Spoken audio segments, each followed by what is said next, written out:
सुतदारा और लक्ष्मी घर पापी कह भी हो, और संत समागम हरि कथा तुलसी दुर्लभ दो। पुत्र,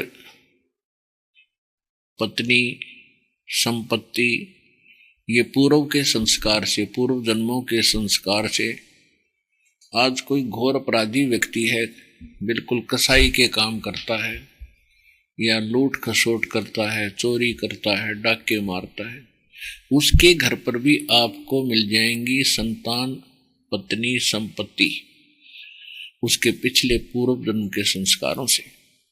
लेकिन संत समागम यानी सत्संग और हरि कथा, ये दोनों बड़े दुर्लभ हैं। तो परमात्मा भी, परमेश्वर अपनी वाणी में कहते हैं, मात पिता मिल जाएंगे 1,84 माँ, ये सतगुरु सेवा और बंदगी भाई फेर मिलन की ना। माता पिता आपको प्रत्येक जन्म में मिल जाते हैं। पशु की योनि में पशु के जीवन को आप प्राप्त करते हो, वहां माता पिता,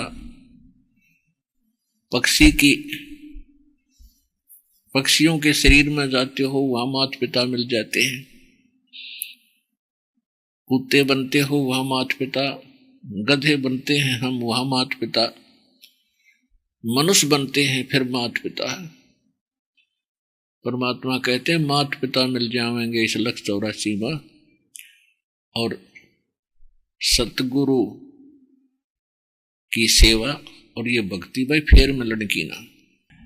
सत्संग की आधी घड़ी और तप के वर्ष 1000, तो भी बराबर है नहीं यूं कहें कबीर विचार। सत्संग के अंदर आधी घड़ी यानी 20 मिनट, 15 मिनट, 30 मिनट भी इंसान यहां आ जाता है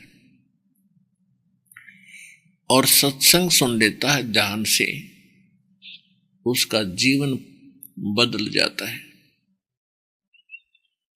और तप चाहे 1000 वर्ष तक कर लो, क्योंकि वो तो जैसा ज्ञान उसको प्राप्त है उसी के आधार से अपनी साधना में लीन है। और तप से क्या प्राप्ति होती है? तप से राज्य प्राप्त होता है। तप से राजमदमानम और जन्म तीसरे शुक्र शवानम। तपस्या जो करते हैं वो अगले जन्म में राजा बनते हैं, और राजा के अंदर अभिमान बहुत घना हो जाता है, और फिर उस निरे खूब पाप करता है, ना जाने कितने व्यक्तियों को सताता है, और अगले जन्म में फिर कुत्ते और सुअर और गधे की योनि को वो प्राणी प्राप्त करता है।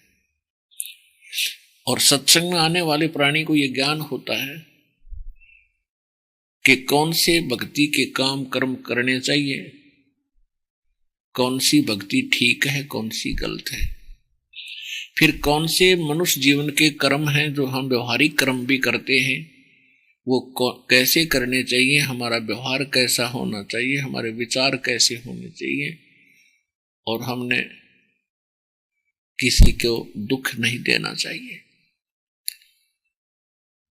सत्संग के अंदर ज्ञान कराया जाता है कि जैसे कर्म आप करोगे वैसा आपको भोगना भी पड़ेगा। तो सत्संग में ये ज्ञान होता है तो ज्ञान से फिर डर बनता है। जब तक हमें ज्ञान नहीं है तो हमें डर नहीं बनता, और डर नहीं बनता तो हम उस वस्तु को जो भयंकर है उससे हम दूर नहीं रह पाते, और उसको ग्रहण करके हम मृत्यु को प्राप्त कर जाते, हानि उठाते। जैसे छोटे बच्चे होते हैं, उनको ज्ञान नहीं होता, उनको डर भी नहीं होता, सर्प को पकड़ लेते हैं, बिजली के नंगे तार को छू लेते हैं, मर जाते हैं, अग्नि में भी हाथ डाल देते हैं, चूल्हे में भी हाथ डाल देते हैं, गरम चाहे पर को भी पकड़ कर अपने ऊपर डाल लेते हैं, गिर जाते हैं, तो उनको फिर कितनी हानि होती है। और जब वो सियाने हो जाते हैं, बड़े हो जाते हैं, उनका दिमाग ठीक काम करने लगता है। उनको बताया जाता है कि ये सर्प है, ये बहुत भयंकर जानवर है, ये अग्नि है, इसको हाथ नहीं लगाना चाहिए, ये करंट है इस तार के अंदर, इसको छूने से मौत हो जाती है। तो बच्चे को फिर सियाना होने के बाद उसको डर बनता है, और डर बनता है तो उनसे वो बच भी जाता है।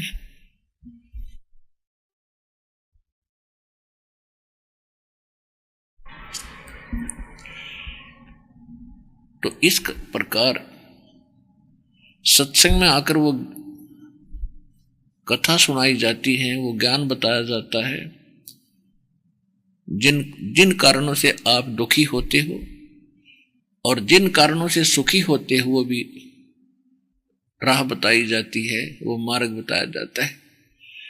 तो ज्ञान से ही फिर डर बनेगा, डर बनेगा तो बचाव भी बनेगा। तुमने उस दरगाह का मैल नहीं देखा और धर्मराज के तिल तिल का लेखा। सूक्ष्म वेद में बता रहे हैं कि आपने वो स्थान देखा नहीं इस जन्म में, और पहले देखा था वो आपका याद नहीं भूल पड़गी। तो सत्संग में वो बात याद दिलाई जाती है कि ऐसे कर्म करने वाले के साथ ऐसा जुल्म होता है। बदला कहीं न जात है, तीन लोग के माही। और सतगुरु मिले कबीर से, फिर वाको संशय नाही।